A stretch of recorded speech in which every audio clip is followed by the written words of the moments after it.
All right, we are now live. And today we have Gregor from HANDL with us. And we just launched the HANDL project on launch.rwa.inc. So it's live, guys. And we have Gregor here to really go in depth with us today, explaining everything about HANDL for the ones who didn't listen to the AMA a few days ago. So, Gregor, let's jump right into it. Let's hear everything about HANDL. Yeah, great. Thanks a lot, and it's great to be back here. And I really start to actually enjoy this live stream. It's much more sexy than the usual Twitter hangouts, right? Yes, it is. I was a big fan of it, actually. The format here, it's great. Yeah. So for those who haven't been listening into the last AMA, my name is Gregor. I'm the CEO of HANDL Pay. And HANDL Pay, just in a very in a nutshell, basically, as the name suggests, we are facilitating payments to people's social handles, be it an Instagram, like a Twitter handle. We are also integrated with Telegram and with WhatsApp, so we can make payments to all of these messengers as well. And the idea is really to abstract away the complexity when it comes to stablecoin payments, right? So you don't need to exchange an address, a blockchain. You don't need to figure out how to route funds across different chains. We're really removing all that complexity. And the idea is really to bring, to expand basically the social media handles and the WhatsApp numbers from people who are not in crypto and turn them into a stablecoin address. And all of this is happening behind the scenes. And I think, we can deep dive into this a little bit later in this session, but, basically the idea is I share with you my WhatsApp number or my X account, and you can make a payment to me from different chains, and you don't even have to speak to me. That's all you need to send the payment, right? It's so amazing, and it's so brilliantly designed. And I wanted to ask you, how does it feel now that you're live and you know that the fundraising round has started? And what do you expect going to happen here over the next days? I know we're going to push a lot in our community for both promoting the referral system that leads to the link to buy the HANDL tokens, but also we're going to do a lot of other activities. We just send out a newsletter, so everybody, the whole world knows about HANDL now. But you also probably have some great amplification ideas. But let's hear how it feels. Yeah. It's only live for a few hours, right? So it's a bit soon to really make a proper assessment here. But so from my personal take is I'm always excited to tap into communities from launchpads. But also I'm also very aware that there is very different communities from different launchpads. Some of them attract only the let's say the quote casino players. And then there are launchpads that have an audience which has a bit more smart money, people who understand what it takes to build a real business, and who are also a little bit more realistic and not just about when Lambo, right?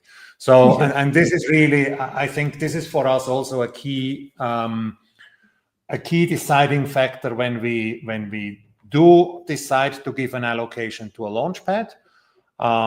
We are quite selective on that, and the idea really is for people to also understand the potential this business has. I think from that perspective, I'm super interested to see what the audience and the community from RWA is like, and we're always also very open for people's feedback, right? The best thing that can happen for us as a project, especially now that we're still young and kind of early stage, is for people to actually try the product and let us know, what should be improved. And there is a lot that needs to be improved, but like this is why we're all here. And the rest will be a journey together. But I always appreciate and I enjoy actually when people are not just aping into a token, but actually also understand the product, because that's really what builds a real community. No, really, yeah, I totally agree. And could you also maybe tell a little bit about the utility of the token, because it's important for our holders to know exactly what utility you will build in and what is built in at this point. Yeah, no, that's a good point. Also, because I mentioned the casino, the monopoly tokens out there, right? Right. So first of all, let me summarize what the core utilities are. There are a few others we are thinking about it as well, but from a core functionality, there is two main utilities the token has.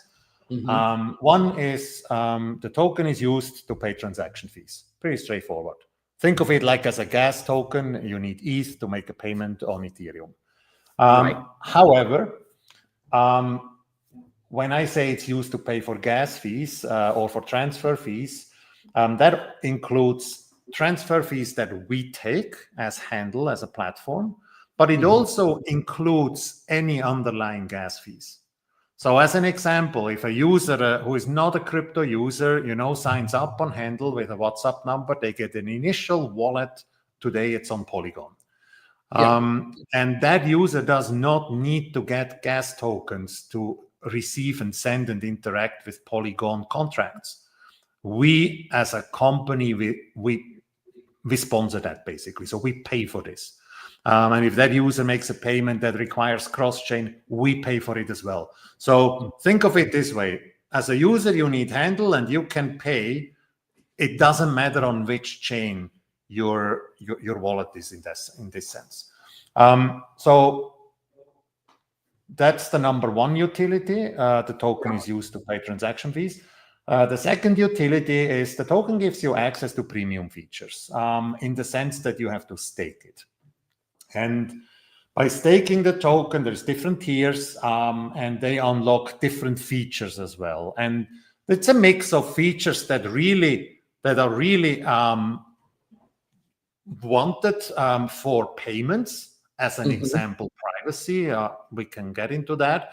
But there is also features or like gamification components, right? Where people can get airdrops of new tokens that we are adding to the networks, or collaborations we are doing with other projects, with KOLs and so on and so forth. There's a lot of elements that you get access to if you are a premium member, depending on the tier.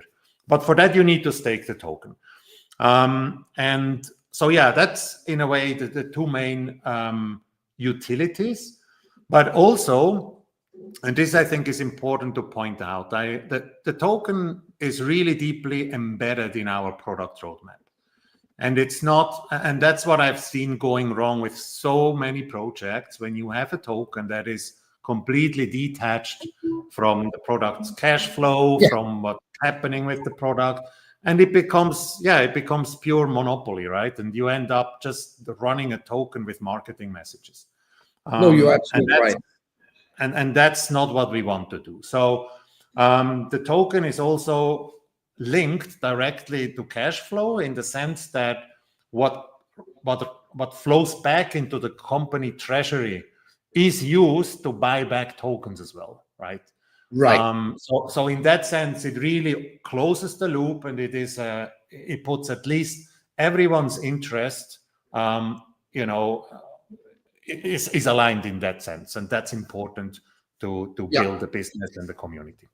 And could you give some examples of exciting use cases from users out there, companies and others who actually are actively using your? There is a lot of actually very interesting use cases people talk to us about as well. Some of them I have never even thought about, but let me give you some Yes, please. really interesting ones that I think show the value that we are bringing into the space. So we have, let's say maybe let's take not influencers, freelancers. So we have some freelancers, and two of them we now know very well because they helped us also shape the product. And these are freelancers or contractors. They used to work and make quite good money on Upwork and Fiverr and like these freelance platforms. The problem is they are from a jurisdiction that has been sanctioned. So these platforms, they cannot serve them anymore, right? So if you have been a graphic designer or a coder, whatever you do, and let's say you live in Russia or in some other country, you cannot use these platforms anymore. And so you've lost your customers. And that's very painful. And some of them, of course, they then try to establish, especially with customers they use frequently, to establish a one-on-one relationship. And then, of course, use crypto as a payment method. But the challenge really they have is most of their customers are not crypto people. And then what do you do, right? I mean, these people are open to receive stablecoin payments, but if your client doesn't want to pay, I mean, it's going to be a tough call to explain them how crypto works. And so that's where our push was to integrate card payments. So what you can do now is if you sign up on HANDL, let's say you sign up with your email address, then your client can literally go to app.handlepay.com, enter your email address, choose card payment as an option, enter their card details, and what happens behind the scene, it purchases USDC. It automatically forwards this USDC to the recipient, in this case, the wallet that's attached to the email address from the recipient, and everyone is happy. Nobody has had to figure out, cross-border payments. The card paying party or the client in this case didn't have to figure out crypto, and the freelancer gets USDC. Right. So that's an example that I think is really nice to explain and see how it solves a real problem. There are others, there are others in the remittance case. If you're someone sending money to a country in Latin America like Colombia or Venezuela, I mean, I don't know how many of your listeners have done that. It can be quite a painful experience. And if some of the letters in the name is spelled wrong and you mistype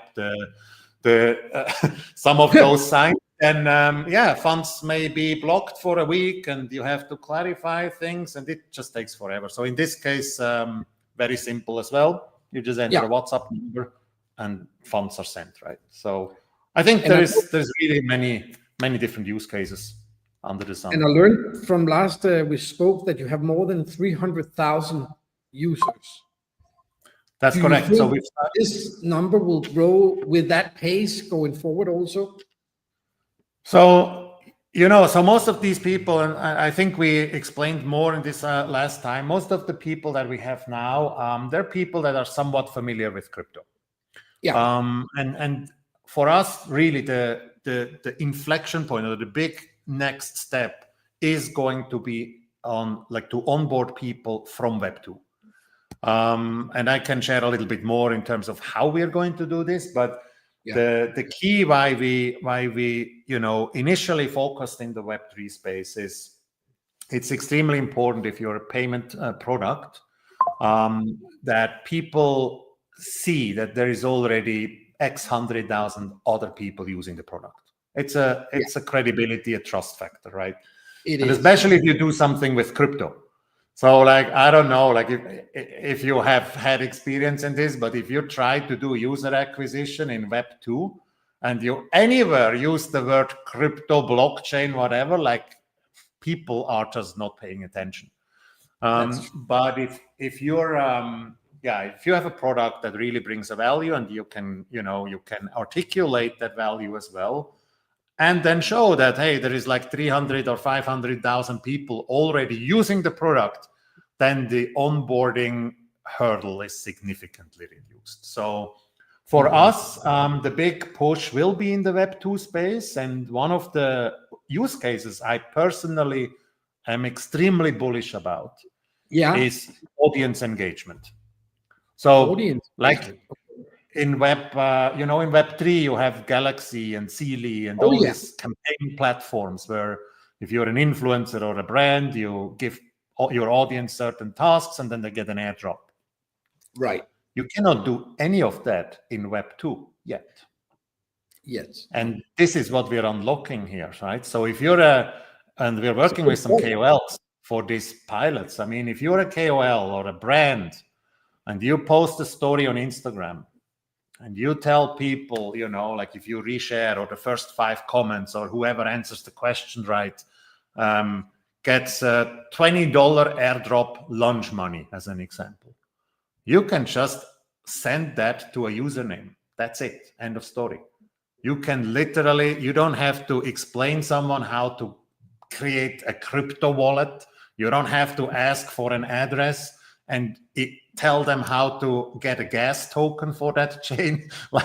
So you can just airdrop it to a username. And this is really where we see, where I personally, I'm very bullish about to see a whole new space of engagement opening up in Web2.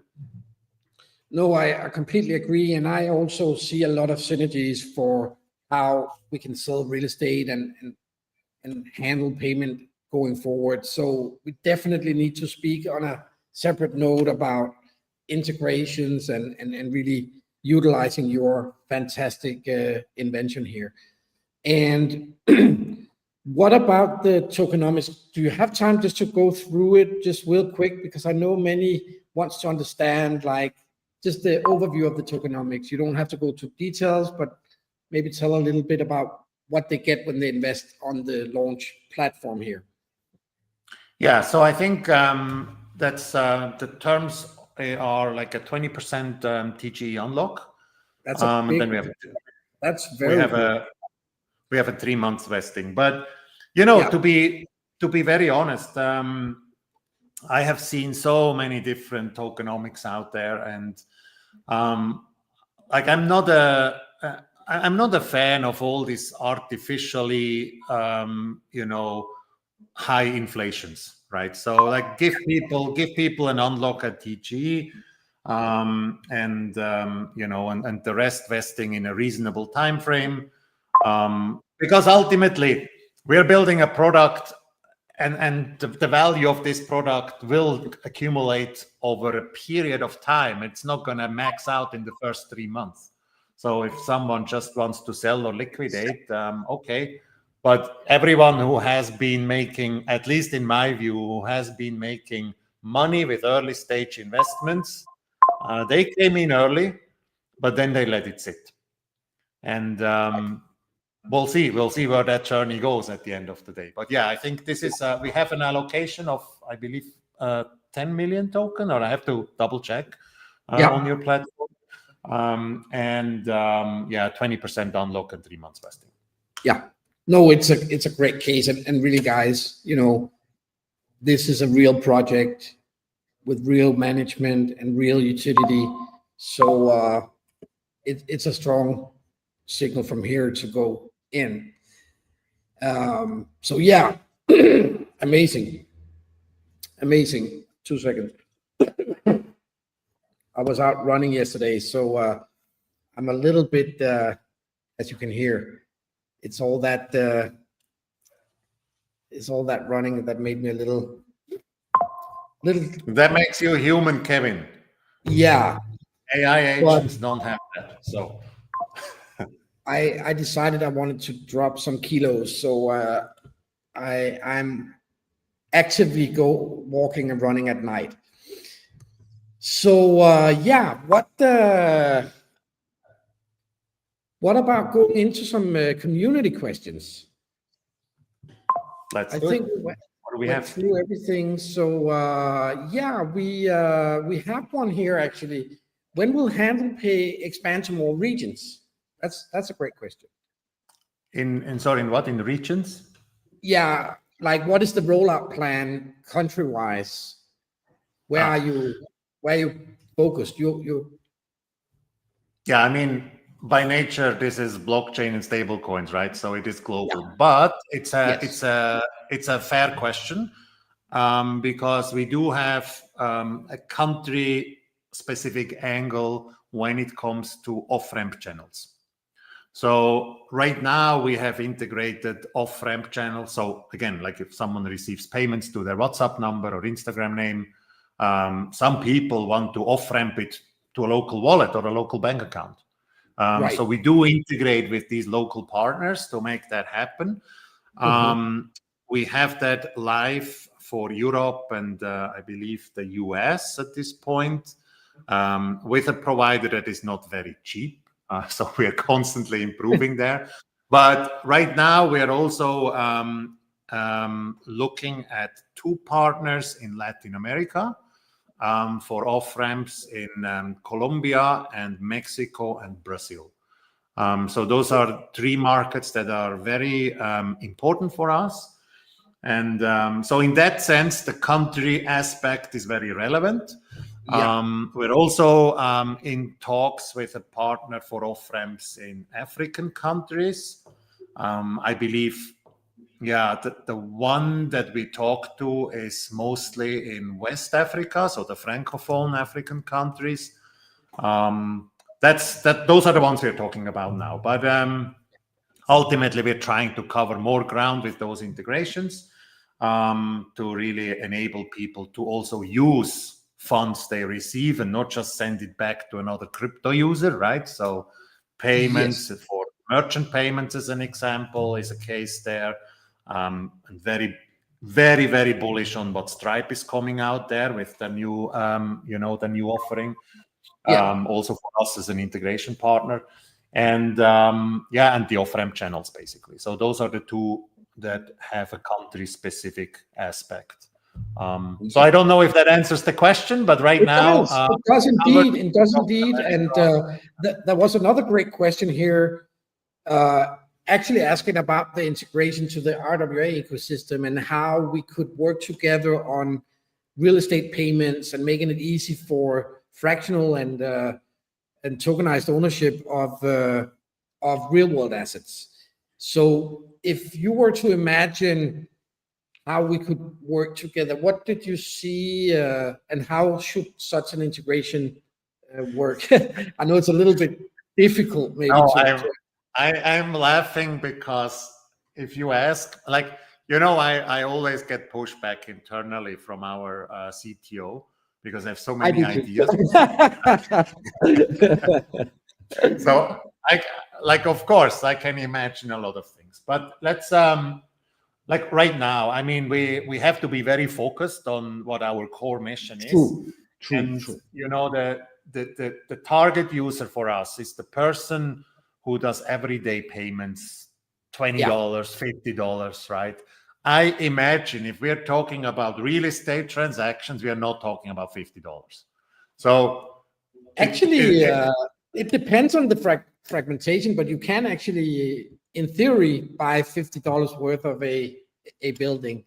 Okay, So interesting. it really depends, but the ROI is not that big on $50. Yeah, I know. So, I guess the point I'm trying to make is there's definitely collaboration potential, not necessarily just from the payment space. I also think if people send like $10,000, $50,000, $100,000, they don't need the simplicity necessarily to send it to a social handle, right? Because for that amount of money, you do take the time, you sit down, you take 20 minutes, you don't care if it takes time, you double check everything. But if you want to send $10 to 5 people, I don't know, I don't have 20 minutes for $5 to send around the world, right? So and especially not 10 times a day. So that's basically really the utility or the value we bring is a time saver. But to come back to your question, I think there is definitely potential, whether it's directly from an integration perspective or simply from cross-pollinating the community. Because if we are all about the building stuff that is real world and not just left pocket, right pocket, DeFi, crypto type of games, then I think there will stuff be coming out of it because we are aligned in terms of the overall thesis. So overall community, we are looking at a project with serious traction, serious growth expectations, a great technology, a great team, and also in an industry that is very lucrative. Payment industry is one of the most lucrative industries out there. So it really is now, you should ape in, go KYC on launch.rwa Inc. Get that KYC done so you can actually invest, and then go in. There's a minimum demand, I think it's $100, but you can invest as much as you want, of course. So it's really something everybody should do with an amount. And we really suggest that you do that today or the coming day. The campaign will run over the next months, so there will be plenty of time to do it. But the more we go in, the better. And this is one of the projects I personally believe very much in and will support fully from RWA Inc. side going forward. Not only bring in possible partners and larger investors, but also really seek to integrate and utilize each other's ecosystems here. So Gregor, it was great hearing so many new things about HANDL and getting closer in our dialogue. And definitely, I will do some thinking about how we could amplify HANDL from our side. And also, I want to look forward to, us both spreading the word. I do want to say, I think you should go and follow HANDL on their socials.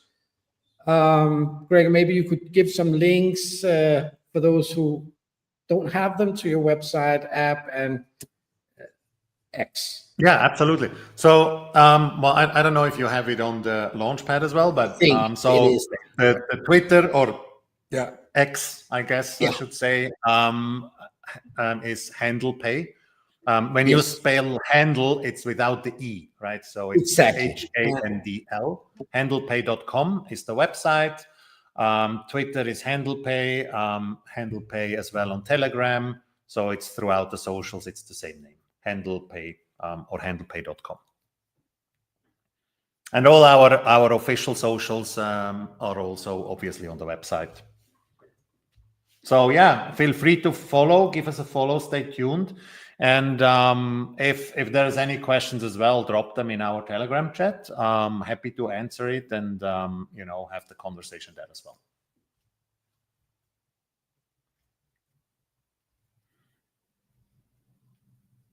Kevin, are you still here?